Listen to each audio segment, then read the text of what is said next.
Good morning! Pretty lights, very pretty lights. I like pretty things, and these lights are pretty, therefore I like them. Anywho, let's talk about logging, or server-side logging, or client-side logging. Let's actually talk about both, because I have some thoughts about logging, and it's actually funny because it was probably one of the first mistakes I made when I started out learning how to program at like the enterprise level. Before, when you get into that phase, the philosopher phase, where you ask yourself, should I can write this code, but should I write this code? What are the ramifications of writing code in such a manner? Is it right? Is it wrong? And so forth and so forth and so forth. And logging was one of those philosophical questions where I'd never really found anybody who could give me a satisfying answer on how I think I should, how I should log out stuff in my applications. Because most people were obsessed with like the logging levels and like how you should log the different levels, and I thought that was, it was useful to a point, I suppose. Like, that if you ever throw an error, for example, but let's say that you have a web server and you throw an error, and that error does not constitute a broken request, for example. So this is me speeding ahead to one of my tips. Then my personal opinion, or rather what I found, was that if the error ends in a 500 error, like something went wrong in the server and you are communicating to the client that this is a failed request in any way, then you should do a log error, like actually log an error. However, if you're throwing in an error and you are in some way handling that said error, you are not treating this failure as a failed request, then you should do a log warning instead. That's my rule of thumb for when it comes to logging errors on the server side and warnings and so forth. And then of course you have your debugging logs and so forth. Now, the thing is that when I first started, I was logging like everything. I logged every single request. I logged every single, basically every input to every function. I got really crazy because I really didn't know.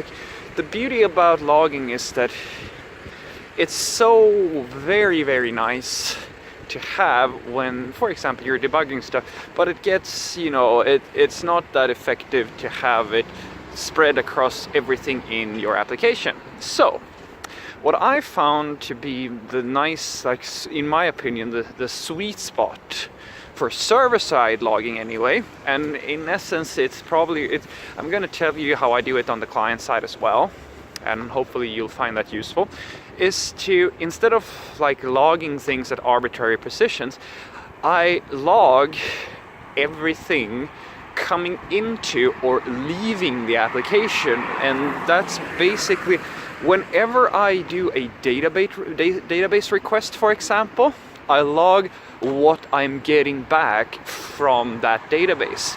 The reason why I want to do that is because since I own the source code, I assume that I own the source code, all I really have to know, because everything, if you think about it, and this is going to sound so functional, and in a way it is, everything in the application is, for the most part, is a function.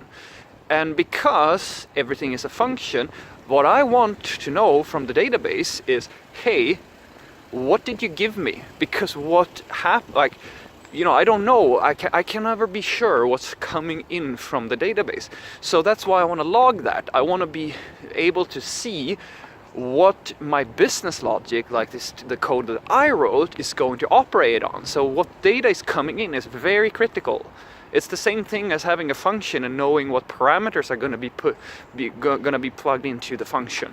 In order for you to be able to effectively create some logic, you need to know that. So that's, to me, is a big one. So I usually do a log info on and this kind of depends a little bit as well.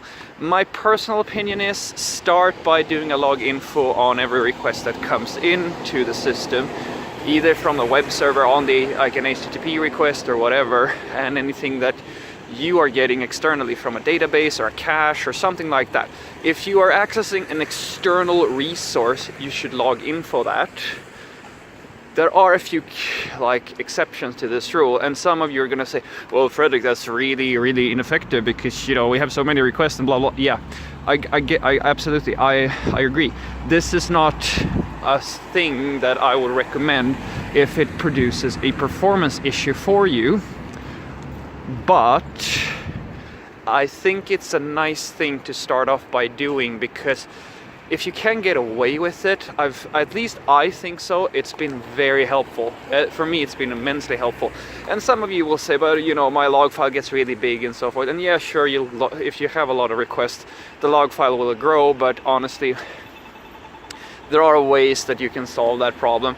Trust me, I personally would I highly doubt that a large log file, or not, you know, you can put in different strategies. You can have rolling log files or rollover log files. You can put logs into a database. Like, unless you are producing like a massive amount of logs, like we're talking about several gigabytes of logs, to me it's something worth the hassle. It's worth it because good logs are going to reduce, they're going to pay for themselves whenever there's an issue with the system. So anything coming in and anything exiting the system, I try to log. And that means, as I was saying, any HTTP request, like the request itself, what data is being inputted, anything that's coming in from the database, like what am I actually, you know, what am I getting from the database, and anything I am sending to the database, and finally anything I'm sending back to the server, or sorry, the client. So this is for server-side logging. For client-side logging, like in JavaScript, for example, I do a very similar thing. It's and this is, some of you will like this and some of you won't, I suppose, but I have the same attitude here. Whenever I'm making an AJAX call or something like that, the same principle applies. That's the rule.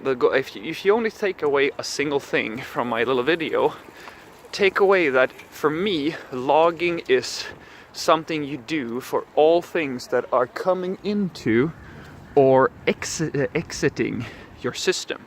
Things that are coming, you know, from an external place. It's not in your source code. That's the places, like the entry points and the exit points. That's the best place to me to log things. And so on the client side, you apply the same logic. You have either you create your own debug function, like log debug if you're doing debugging or info. Ideally, you don't want to log things in production code, so I highly recommend that you take a look at a few of the transpilers that Webpack, for example, have. You can use these to basically strip out the logs themselves, like from your production bundle, so you don't do a bunch of logging unnecessarily for your clients. Because, like, honestly, there's not much value in terms of logging like stuff on the client side, except for errors. And you could roll your own error handling logic or like logging client-side errors. That is possible, but I recommend, unless you want to make something really simple, that you take a look at some third-party options for this, because I have a bit of experience of this, and it's really valuable to know when your JavaScript breaks, but it's also a very tricky problem to have, because your logs may get flooded by a lot of unrelated problems from like ads and all other kind of stuff. So it's a tricky problem. I would suggest that you take a look at some paid options for that, because it's tricky.